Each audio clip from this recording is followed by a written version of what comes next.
maybe. Then put the bounty as a 5. Depends on if Panda wants to play it or not. He's not yet this tournament. Doom. Oh, it's in the pool. This hero is still in the pool actually against Midrunner and Void. It's a good question. I kind of ask myself the same thing. Like, what happened to this hero? What have the teams figured out over the course of the last 2 days? Is it specifically because of some lane matchups? Is it because the pacing of the game has changed a little bit to be perhaps a bit too fast for the Doom? It doesn't seem like the games we've had here at the main event have been faster per se. So yeah, it's a bit of a mystery. Yeah, I personally think one of the best counters to Doom late game is the supports having 4 steps. I think that's what you want to have. Blood grenade. Back into the tower he goes. MC, the blood grenade now placed onto him. Another blood grenade on top. Pakaz will fall first. Taiga gets first. In terms of what I can see was actually changed with Kunkka, not much. Obviously, the stun from Ghost Ship was lowered, just like every other stun in the game. Yeah. As Kitrak and Yuragi pounding on Matthew a bit. Another blood grenade used, which will, in fact, get that kill onto Kitrak. Matthew able to dodge out that one tower shot, so we'll eventually live here. With the rest. True. There's like very few stuns in the game that did not get nerfed. That is one of them. Is a lot around mobility and angles, so I think a big part of the reason EG are grabbing this hero here is they want to have that reliable catch. Matthew showing himself, and as usual, this bounty hunting early on is very impactful. Another blood grenade just... That might be a bigger part of the counter pick than we have given it credit for, actually. Because, you know, it's like you're looking at multiple aspects at the same time. Another attempt top, nice line. Still 3 members of EG here. They're going to take out Taiga. MC has to be careful. Another stomp coming, but Kitrak, he's going to help out a bit. It's the Thunder Strike. Pakaz does have the Jingu stacks to illuminate to follow. MC getting very low. And they do find the kill with that last play earlier here. BZM will dodge out that Tidebringer. Yeah. Shackle's not going to connect fully. BZM, he's going to be spotted now by Matthew. X marks into Torrent with the Tidebringer doing so much damage. I'm going to pursue him through the trees. And that is going to be another kill via Matthew's ganking. That is in all 3 lanes. He's had huge impact. That is such a beautiful and unexpected kill. That was basically perfect the way they set that. But now that he's gone, Pakaz is in a little trouble. Trying to get those Jingu stacks up. Matthew, he finally comes back into the top lane. And Pakaz, he's going to dodge some attacks. Nicely done. Kills off MC, lives through the day, and they're going to find another kill on top of that. This is insane at 6.5 minutes. Yeah, thank you for pointing out the dot in the fountain as well. That's right. Yes, he has been. MC, he just TP'd back here. Illuminate's coming. Boundless strike to follow. Down he goes again. 8-2 for EG. And BZM is forced to try to help out now. Matthew, he's going to get frostbit. There's the focus fire to come from BZM. Gonna pop that wand with the shackle shot now, but it's not going to be enough because it's going to go invis. They don't have vision. So BZM forced away. See, Smile has come now with that haste rune. Bottom lane as well. Whisper. Oh, they kill the Faceless Void on the other side of the map. From Volvo. Oh, Yuragi being spotted by Matthew, who's level 5 right now. There's nobody else near, so I don't think he's going to have enough damage. Although he time walked. The tomato could help out. Yep, after the time walk especially. Gonna pop the wand to try to stay alive. TP's coming in. They actually has to use the Chronosphere. Maybe they can get the kill on top of this now. The Frostbite. Look at how many members of OG have come to try to I can't speak. Matthew. He's actually gonna live. No. Finally, the glimpse comes out. They lose the Crystal Maiden, so it's a 1-for-1 support-wise. Eventual Midas, which is still quite a ways away. It's a completely fine result for EG because they forced Chrono. We have the X marks. Nice shackle shot. Yep, gonna avoid the Torrent as a result. Pakaz, though, is in the area. Looking for the opening. Oh my god, another kill for EG on a core.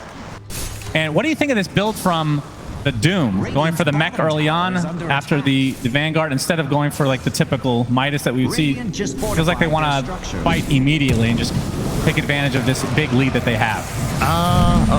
Kitrak, he's going to be found. Gets the kinetic field up. Might live as a result, but CM will thinking about using Doom again, but we'll play it safe. With Glimpse here. Yep, they see him. They glimpse into the kinetic field. This would be a pretty big kill for OG. They need it.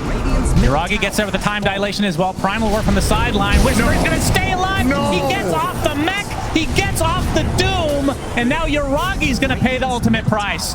Focus Fire still applied to Whisper. He's going to get blinding lit back. BZM trying to finish the job, but he's going to end up dropping as a result. Getting extremely low. He's tracked up. Down he goes. 4 dead for OG. We know we're mega far behind. We've got to make something happen on the map. We need to bring numbers. And even that failed for OG. Yep, another track. MC. He's going to get some backup in the form of Kitrak.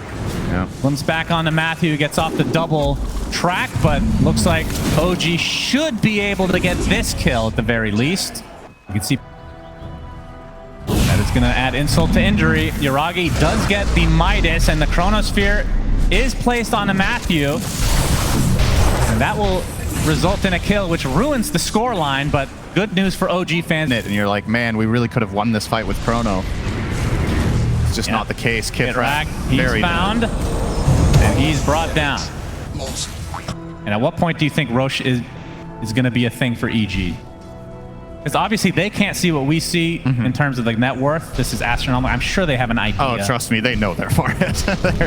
They've been here enough. Dust. We'll spot Matthew. Kitrak just needs a little bit of vision. He's going to be able to get the glimpse back.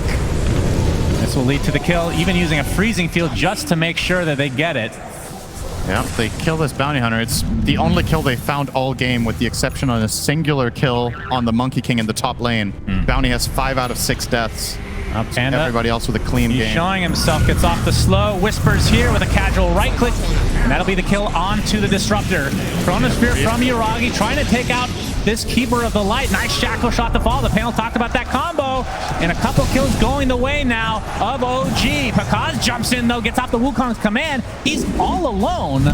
Interesting decision here. C-Smile has now come to back his teammate up.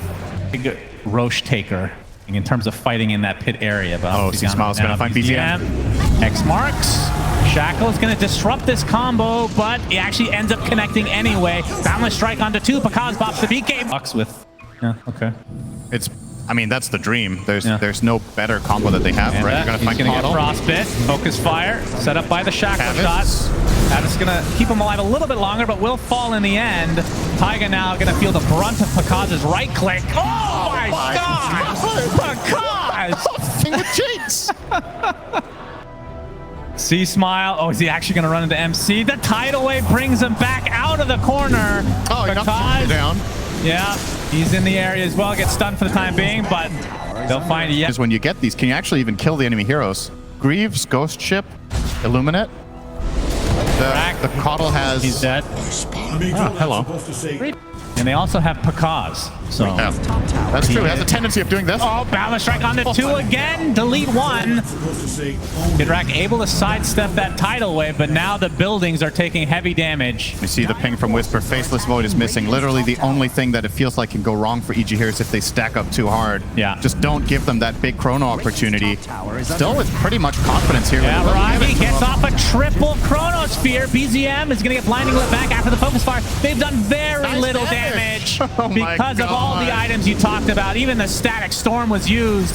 Torrent into the tidal wave. MC's done. 44 seconds. There's the Doom onto BZM. He's also done. First lane of racks to EG, and I don't see them stopping anytime soon. Still a minute and a half on this Immortal Aegis. 3-man Chrono, 2-man Shackle, full Focus Fire, Power Shot, all the stuff they had. They didn't have the Crystal Maiden, I guess, but they got them to about 80%. Yeah, and I don't even think there wasn't even a Ghost Ship. Yeah. He didn't use the ult. He was in the Chrono. Saving it for a rainy day, which might be now, Taiga. Radiant's middle tower is under attack. Gonna live. The buildings won't be so lucky. That was the last fortification for a while for OG. They are about to get knocked out of the Berlin Major. EG gonna get their second lane, and considering that they've already taken out all the outer towers, no reason to stop. Going for the full megas now. Tier 3 already at half health. What can OG do? They do not have Chronosphere. They didn't have damage even with the Chronosphere. That's a nice shackle on the 2. Wukong's command comes out though. That's gonna be the death of Taiga. Does have buyback, will certainly use it now. But this Wukong's command is just keeping everyone outside, which means mega creeps are very close for EG's side. Matthew, he's gonna take the brunt of the damage from OG. Boundless Strike comes in. Yuragi is the focus, but he time walks out. Static Storm giving him a little bit of space, but mega creeps for EG. and they've taken almost no damage in the last 10 minutes, it feels like. They are genuinely invincible. I think, no exaggeration, they could tank every single spell OG has perfectly and still live. Oh, tidal wave onto 2. BZM forced to pop his BKB. Boundless Strike doing heavy damage as usual. And EG, this is the discipline we're talking about. They are going to back away and reset. It's tough. Well, C-Smile might frontline here. He has a shield rune and 3.2k health. Yeah, Byragi's going to spot it. Gets a chrono onto 2. This is a lot of damage to the Monkey King, actually. The roar to follow, but now the items have been activated. Picard still living through the brunt of all this damage with the focus fire applied as well. He hasn't even bothered using his ult yet. Everybody from OG's dropping like flies. GG's called. EG take it 2-1, and they will continue on at the Berlin Major. What an absolute beatdown. And again, have to say EG's most impressive games that they've played have been with Matthew's Bounty Hunter, setting things up in the first 10 minutes, just